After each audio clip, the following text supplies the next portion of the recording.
Transform your living space into a stylish haven by adorning your windows with thoughtful and creative decorations. Here's a guide to help you achieve a beautifully decorated window interior. Curtains and drapes.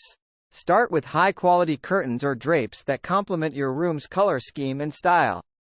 Experiment with different fabrics and textures.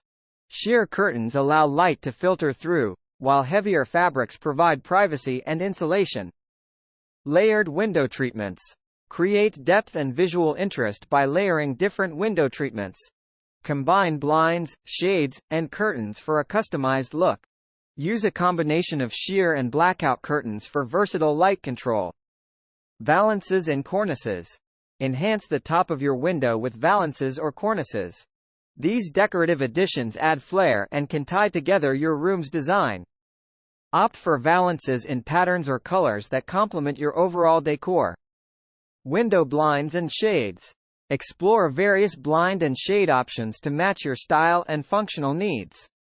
Wooden blinds add warmth, while Roman shades provide a classic touch. Choose motorized options for modern convenience. Window seat decor.